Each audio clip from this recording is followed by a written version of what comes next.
Sir IX के हैं मेरे पास 10,592, 216 रुपए में। 260 के थे तो वो एवरेज करके 216 है। अरे बाप रे, कहाँ से लेना शुरू किया था आपने? 260 260 और 216 तक लाए, लेकिन अभी भी बहुत ऊपर है। आप बहुत बहुत लॉस है सर। है ना। और ले भी आपने क्या 10,500 शेयर ले डाले? 10,500 से लिए। गौरव जी क्या करें? दीपक जी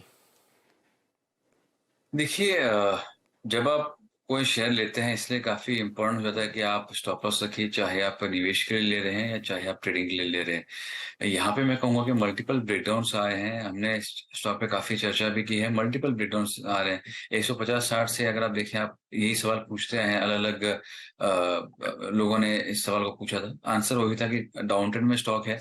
यहाँ पे बोलना मुश्किल है कि कहाँ पे एग्जिट लुकेगा। मैं इनके लिए जो सलाह दूंगा वही होगा कि आप 115 का एक स्टॉप लॉस रखिए। मुझे लगता है कि अगर वो आ भी गया तो 100 रुपए नीचे इतनी बड़ी क्वांटिटी में निकालना आपके लिए भी मुश्किल होगा।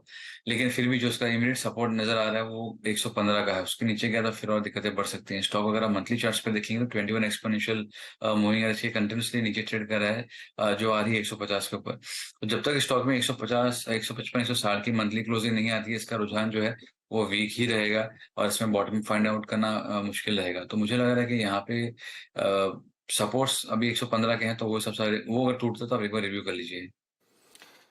दीपक जी रिव्यू करिएगा इसका, और निकलना भी कोई बहुत समझदारी नहीं, ट्राई और लक, क्योंकि भारी नुकसान हो जाएगा आपको अगर आप 115 के स्टॉप लॉस में भी निकलेंगे तो बेटर स्ट्रेटजी है कि हो सकता है कि वक्त आपके फेवर में आ जाए।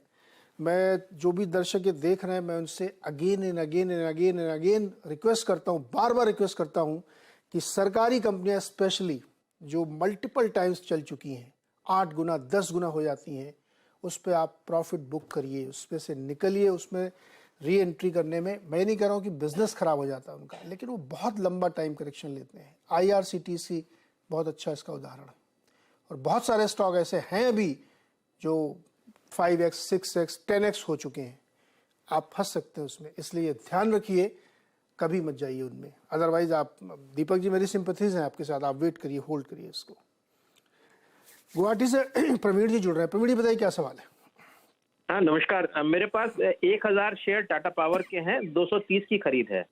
मेरा टाइम होराइजन कम से कम 1 साल का है। What do you suggest me? जी गौरव जी बताइए क्या किया जाए? टाटा पावर 2,000 शेयर 230 पर। देखिए, ये काफी एक कंसोलिडेशन में काफी एक अच्छे रेंज में ट्रेड कर रहा है, और ये रेंज जो है ये मुझे जो चार्ट्स पे नजर आ रही है वो अक्टूबर 2021 से है। तो 2 साल की ऑलमोस्ट एक रेंज में ट्रेड कर रहा है। तो आपको अच्छा है कि आप 1 साल का कम से कम नजरिया रख रहे हैं। मुझे लगता है यहाँ से आपको प्राइस करेक्शन ज्यादा बड़ा देखने नहीं मिलेगा, लेकिन टाइम करेक्शन और इसमें थोड़ा कंटिन्यू हो सकता है। तो यहाँ पे अगर जो इसने 21 exponential moving average monthly chart पे जो बाउंस बैक लिया है, उसके बाद में जो आइडियली इसको 270, 275 के रेट मिलने चाहिए। तो अगर आपका 1 साल का नजरिया है तो आप यहाँ से 50% के ऑप्शन के लिए एक बार इसको होल्ड कर सकते हैं।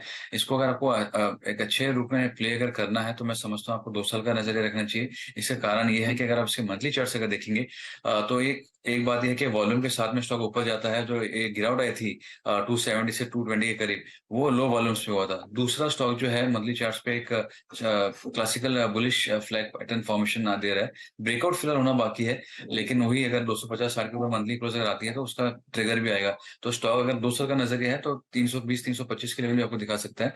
तो मेरे हिसाब से बने रहना चाहिए। आइडियली इसके लिए कम से कम 2 साल का व्यू रखिए। बता दें कि मनी कंट्रोल पर दिए गए विचार एक्सपर्ट्स के अपने निजी विचार होते हैं। वेबसाइट या मैनेजमेंट इसके लिए उत्तरदायी नहीं है। यूजर्स को मनी कंट्रोल की सलाह है कि कोई